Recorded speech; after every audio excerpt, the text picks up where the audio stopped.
Thank you, Cassidy. Actually, before we get started, I want to give my colleagues and the director an opportunity to introduce themselves, starting with myself. My name is Margot Moshkovskaya, and I am a policy analyst and rules coordinator here at the department, and am working on finalizing the strategic plan. And I'll pass it on to Director Gall. Hey, good afternoon, everybody. Ivan Gall, Director for the Water Resources Department. Appreciate you taking the time to listen into this, and hopefully we'll have some time for some Q&A here.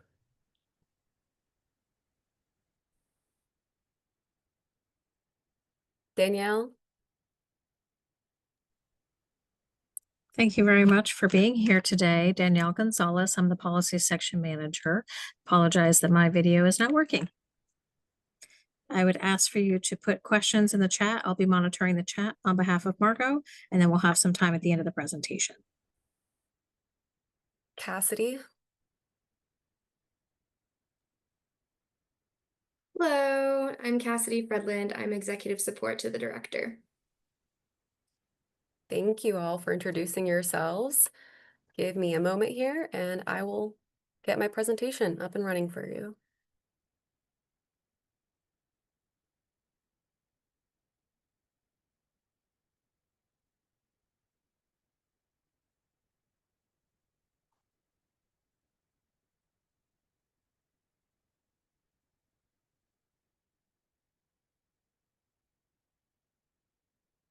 All right, if someone could give me a verbal confirmation that you all can see my screen.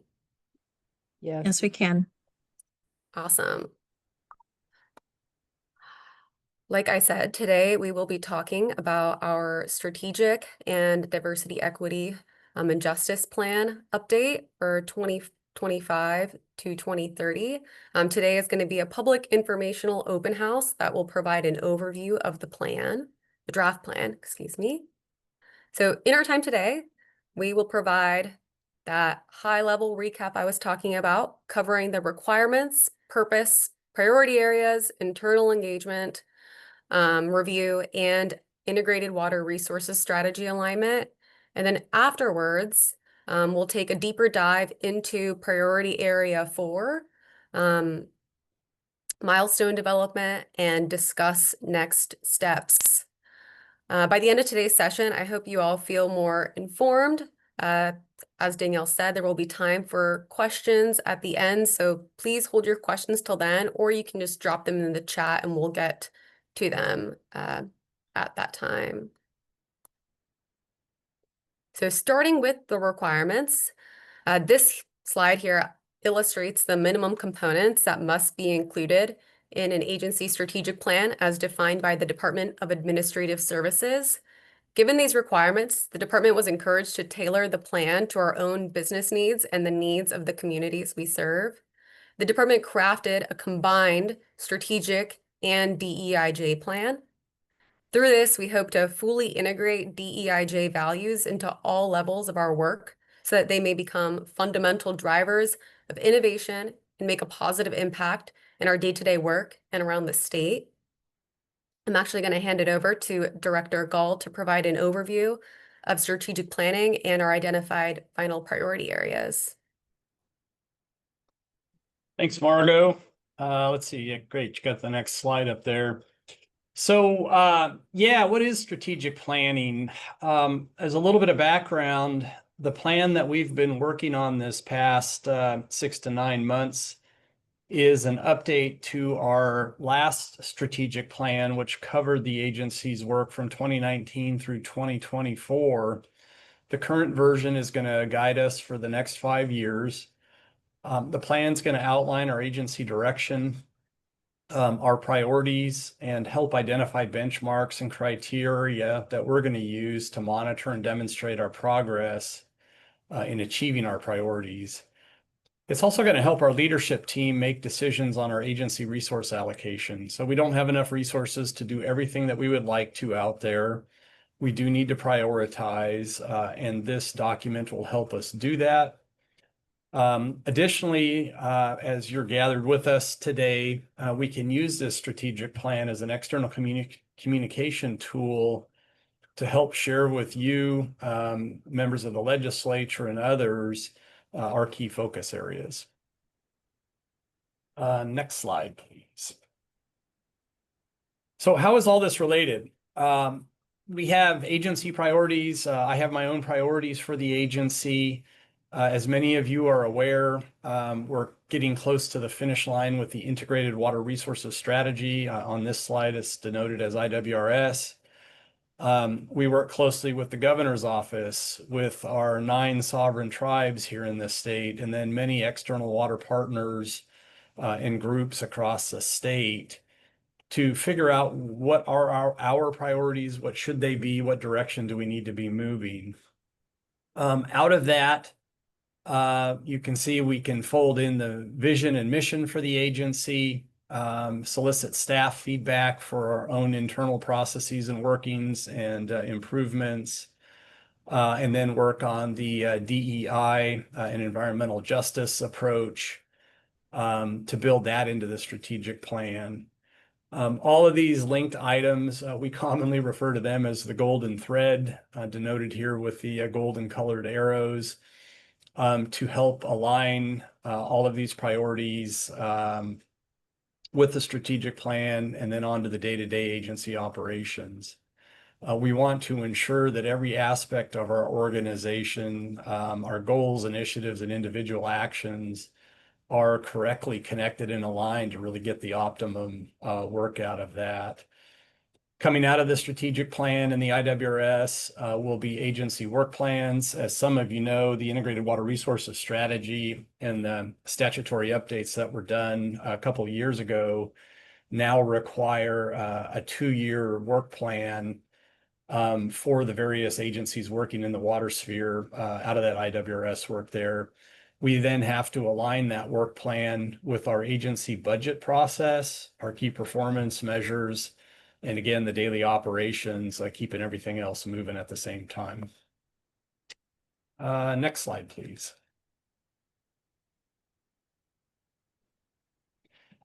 So want to touch on the priority areas here. The first 3 priority areas you see on this slide, we've continued to work on that language with other agency directors and the governor's natural resource office this summer. These first 3 priorities are adapted from the IWRS draft that's moving forward right now, and focus on Water Resources Department specific tasks that we're going to carry over into the strategic plan we're talking about today. Right now, these 3 priorities are worded: 1, act with urgency to protect in-stream and out-of-stream uses. Number 2, assist the state and communities to prepare for water scarcity. And then number 3, adapt to doing more with less by stretching our water supplies. We also have added priority area 4. This is originating internally from within the department and focuses on strengthening our core agency operations. We want to be able to enhance external communications. We have a significant amount of technology and IT modernization that needs to occur, as well as modernization to our processes. And then from a workforce perspective, we want to foster a forward-thinking, resilient, and adaptive workforce.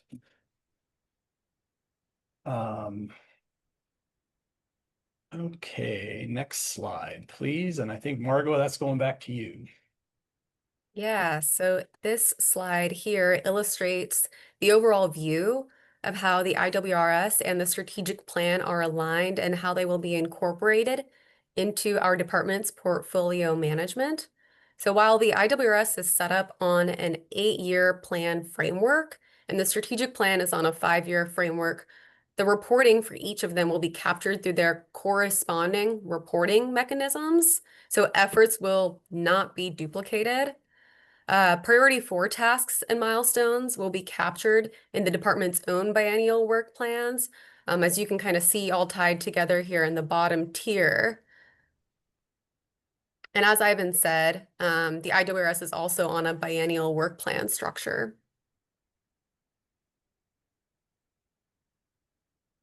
So a little bit on our internal engagement, the strategic plan project team conducted a robust internal engagement effort. We ended up engaging with over 94% of our workforce. This included over 20 regional, sectional, divisional, DEI team and leadership workshops over the last few months. And all of the information gathered from this effort was used actually to develop our Priority 4 tasks and milestones, and will be used to further detail and define those milestones through work plans. So during that engagement, 7 clear themes really arose, and those were governance, operational efficiency and resource allocation, workforce development, IT, and internal and external communications and engagement, as well as DEIJ. And you can see that DEIJ is the bubble which captures all of these because all of this work is really conducted within that space. Some of these items are and will be addressed through IWRS, through the IWRS and its corresponding work plans, which are included in the first 3 priorities. And then others are addressed through Priority 4.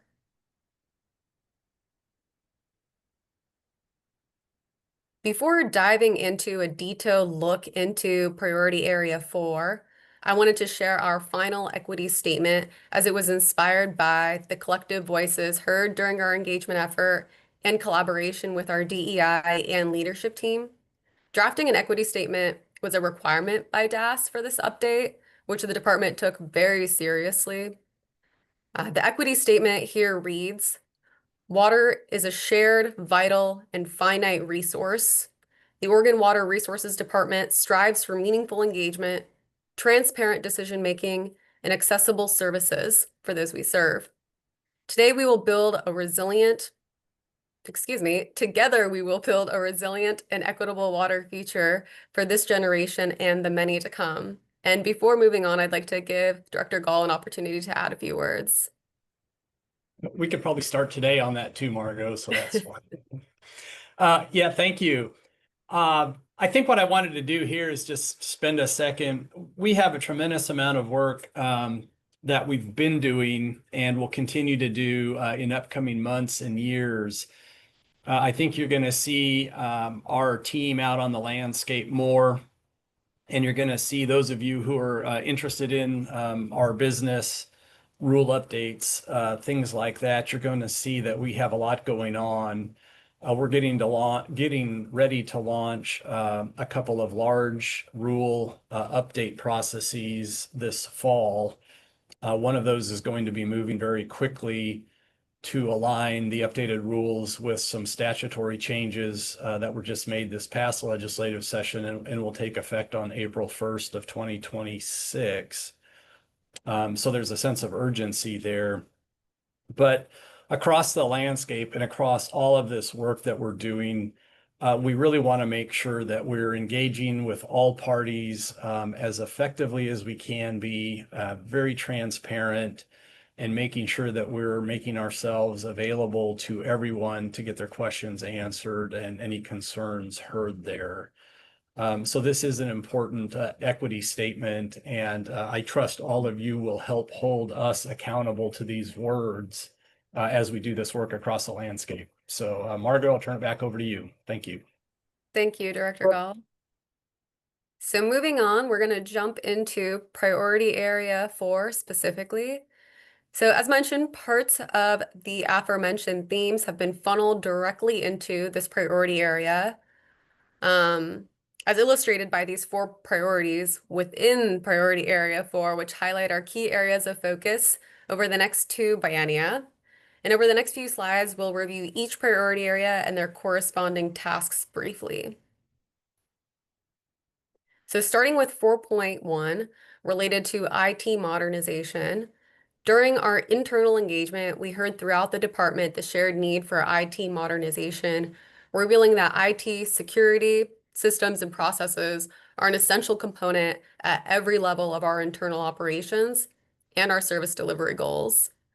The tasks support many of the needs and concerns highlighted by staff and leadership and are adapted from our IT strategic plan that was just published earlier this year. We also heard staff and leadership express the importance of knowledge transfer as retirements occur and new staff are hired, and the general importance of evaluating and documenting department processes. To address this, we're looking to develop and document the standard operating procedures and agency workflows to record how work is prioritized, initiated, processed, implemented, and reviewed. And we hope through priority 4.2, we are able to increase efficiency, clarify roles, reduce redundancy and decision fatigue, and help optimize resource allocation. So this priority is really doing a lot of work.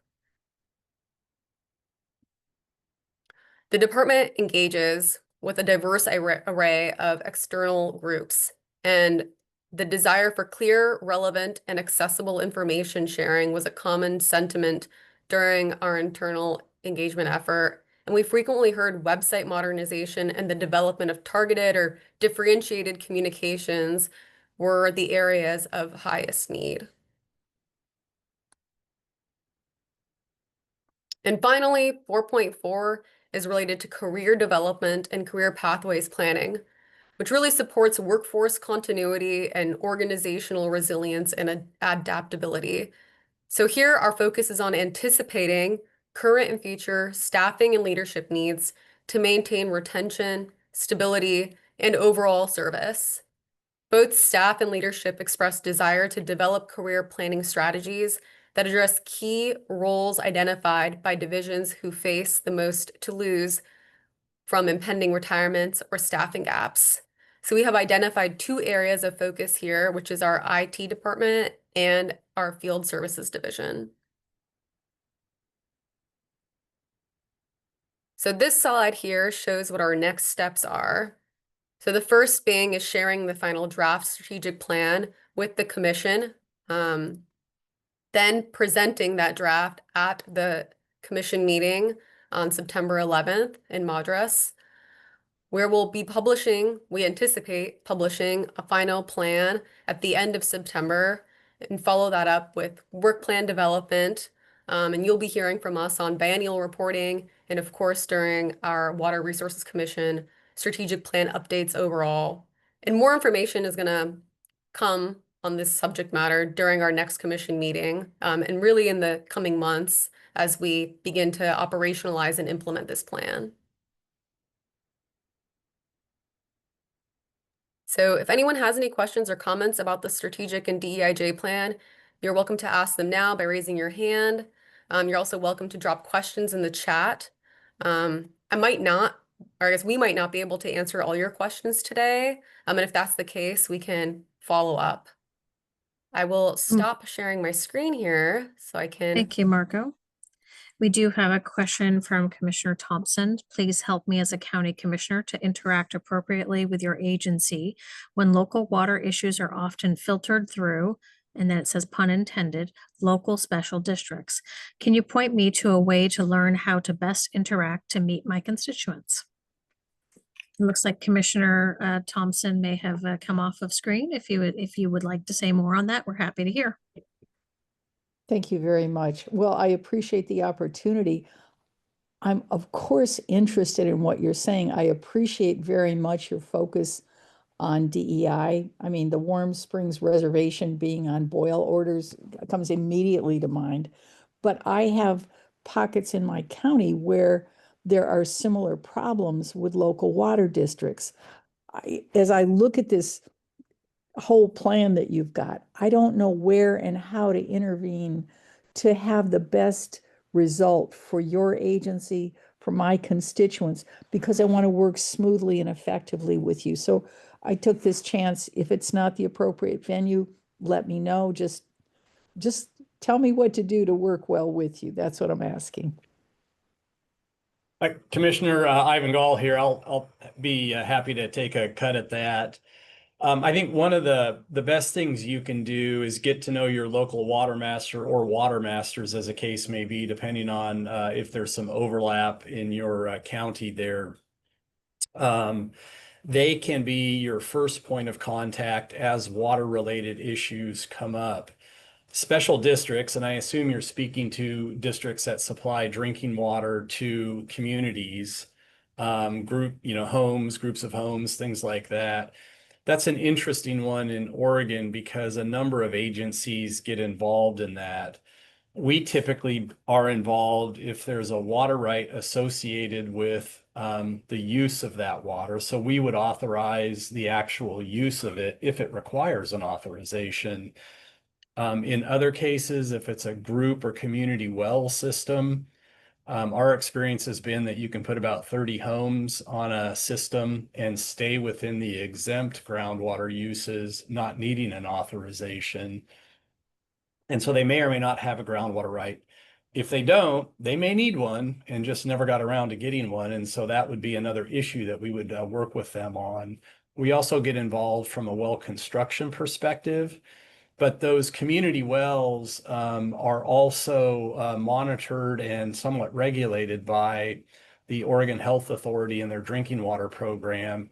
And they're really the ones that deal with the water quality issues, which I think the last time I was dealing with Clatsop County, that's what it really was. And then as they try and fix a water quality issue, they're looking for other supplies of water. And that's where we run into a real challenge, which is we're not really sure what your next supply is. How do we solve that? And that gets to be a much more lengthy and complicated conversation. But generally, your water master, have a good relationship with them, first name basis, and they'll be the ones that can help you sort through those things as issues come up.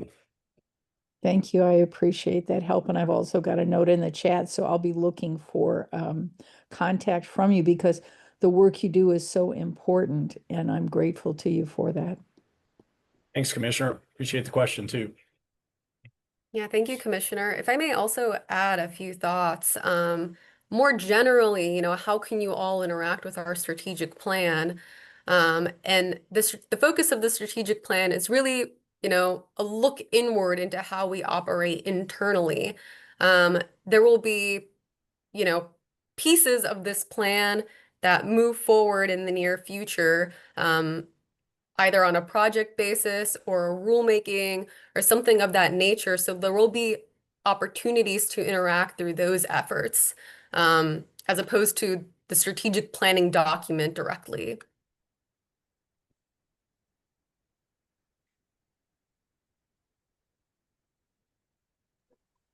Margot, I don't have any other pieces in the chat at this moment. So we'll look to the audience if there's questions. Oh, we have some that just popped in. Chris, would you like to say this or would you like me to read it out? I'm happy to do that. Oh, hi there. Thank you so much for having this meeting. I really appreciate it. And just right off the top, I couldn't be more excited and support this plan. I think it's awesome. I'm really pleased that the state of Oregon is focusing on DEIJ principles and keeping that at the forefront of everything that you do. I think that's fabulous. And in the context of that, I have this question I typed up in the chat. And I'd be happy to read it. It's a little stiff to read it, but please indulge me. In the agency equity statement, there's a reference to accessible services for those we serve. How does this relate to serving the public to whom all water in the state belongs? And I'm thinking of the discrepancy between managing water as a public trust versus treating a small influential group of water right holders as your clients, which I think in the 20th century was probably the focus of the Water Resources Department, but in the recent years, it's been changing. There's no question about it. Does OWRD still view itself to some degree as a service organization with clients, those being water right holders, or does it view the entire public as those whom they serve and the water use management of water rights? And is that water right management being done in service for the public interest as in holding in the water in public trust? I think the issue with like the Harney Basin is that the department up through many years, but not recently, was kind of managing the water there for the clients on their behalf. And that just was unsustainable, as we can see. And so that's kind of the perspective. I note that it's one thing to service clients who are a tiny percent of the whole population, and then to regulate water right holders on behalf of the entire state. 98% of which are not and will never have water rights. And I think that For Friends letter that the governor requested, they brought that point up. That's kind of what I'm thinking of, is that they were like, yeah, what about everyone else who doesn't have a water right? And so that's kind of what I was thinking. And I really appreciate everything that you're doing here today. This is just really lovely. Thanks. Chris, thanks for the challenging question there. And it's a good one. I view the agency as one in transition, and that kind of gets back to my statement that you're going to be seeing us work across the landscape on a number of different things. The discussions in Harney Basin have been the most recent focus on areas where a resource has been over allocated to the detriment of many. And the state then is working hard to try and remedy that to the extent we can.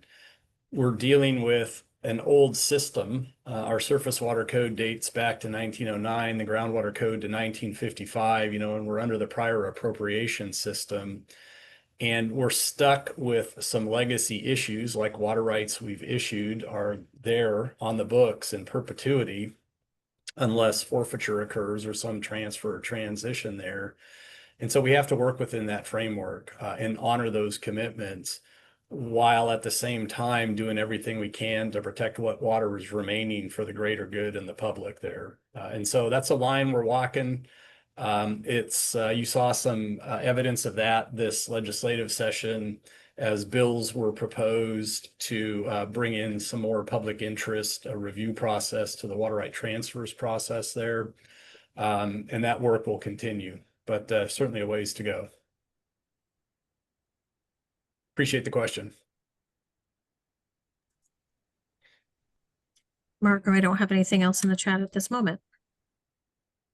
Thank you, Danielle. Folks are also welcome to raise their hands if they would like.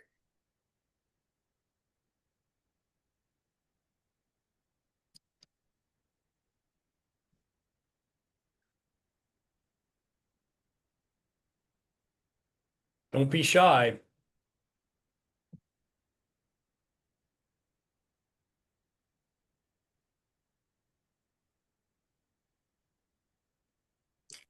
Is there anything that anyone would like us to go over again or how it ties in? I'm happy to talk through any of those. Happy to talk about our ongoing collaborations with other agencies through either the IWRS or our strategic planning process.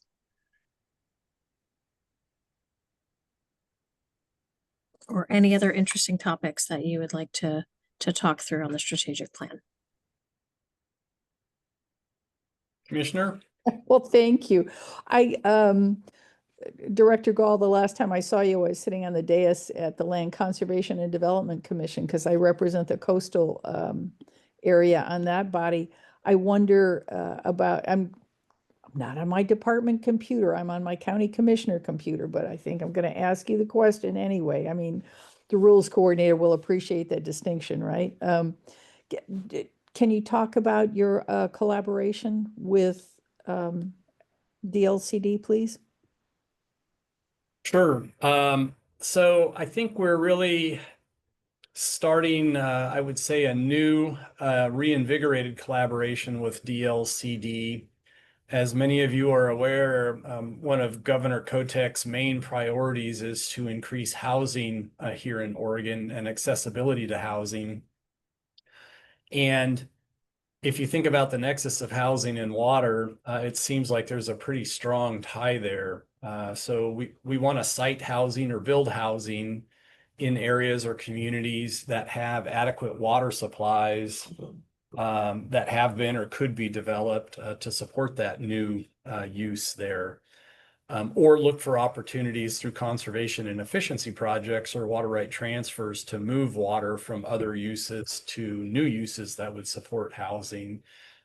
We're going to be having a joint commission meeting in late February between the Water Resources Commission and the DLCD board there. And I think staff will be preparing various discussion topics to present to the commissioners to start opening the door to these conversations. And I think some of the issues that we see in front of us today that we probably need to work on and will be solving. So that's really I'd say our main initial focus. We also have excuse me, a set of very old rules. And Danielle, you may remember what we call our Division 5 rules that deal with this nexus between water use and land use. And those rules are 20 plus years old, if not 30 years old, and certainly in need of updating. And that's one of the things on our to-do list that I talked about, a significant number of rule updates that has to occur.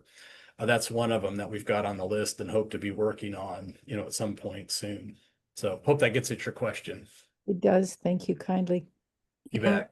bet. Director Gall, if I could add just a couple other little things here, is that I think what's important to note is that we do have data that is accessible, and we're trying to work in a way to create data that is more accessible to communities and counties to be able to plan for their water needs in the future. And so that's something that we are currently working through, how we can provide that information in a more accessible way. Follow up. And if we've I may? got go ahead, Commissioner. Well, thank you, because there's a big effort at DLCD to work on the GIS system. So I wonder if that's a useful interface for you all to access. Just curious. We use GIS a lot here at the Water Resources Department. Our water rights have been captured in that system. So we have a spatial coverage across the state of the various types of water rights where they're physically located at or mapped anyways. And like with anything, there's issues with large data sets and mapping errors, but they're largely correct. And then our scientists use GIS in a number of capacities as well. I talked earlier and Margot mentioned it, one of the internal focus areas that we have is, one, we have to recognize that we have underinvested by quite a bit in our information technology team over the decades. And we recognize that very clearly today, and we have a hole to dig ourselves out of. And it's going to take some resources, and the state budget this time around for this current biennium didn't allow any additional resources to come to us for IT support. But we're going to be asking, I believe, each biennium moving forward for that, probably first and foremost. We need new data sets that will make our data more available to the public and also make it available to our staff so we can query data across the county landscape or the entire state and do the appropriate analyses to see where we're at, hopefully to get ahead of issues that we see coming down the pipeline there. But that investment, is going to be made as resources are available. Okay, we have Alan, another. Yeah, Alan asked a question there. With respect to enforcing against the limitations, I believe for groundwater exempt uses for half-acre irrigation, I don't know that I would say we're going to increase our enforcement. There was a statutory update this year, this past session, that changed the groundwater exemption a little bit in that it now allows that half acre of irrigation to include irrigation of a commercial crop. And so the footprint remains the same. We still have 23 water masters across the state and about 35 assistant water masters. So that's the team of individuals who are responsible for compliance with that law. And as we see issues, we deal with those issues, or as we get complaints phoned into the agency or emailed to us, we go ahead and investigate those as well. And we'll continue to do that, but we didn't get any additional staff or resources to focus on compliance with any particular aspects of water use there in the state. So I hope that answers the question.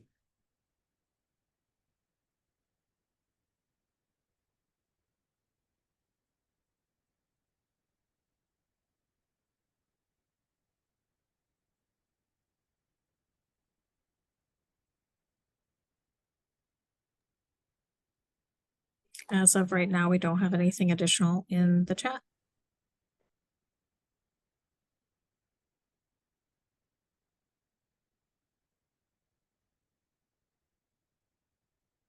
Any other questions or comments, or and happy to take things outside of the strategic plan. We've got a few minutes.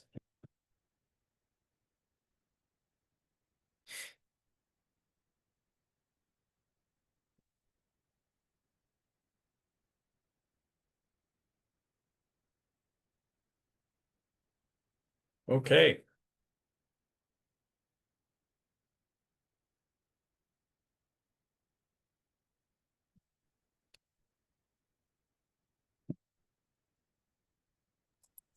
One last item in the chat. I have no questions, but we'll share the recording. I'm going to hop off.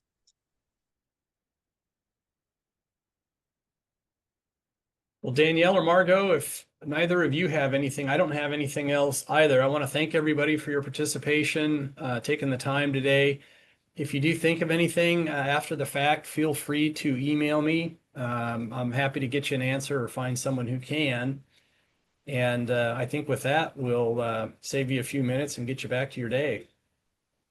Thank you, everyone, for joining us today. Thanks, everyone. Bye-bye.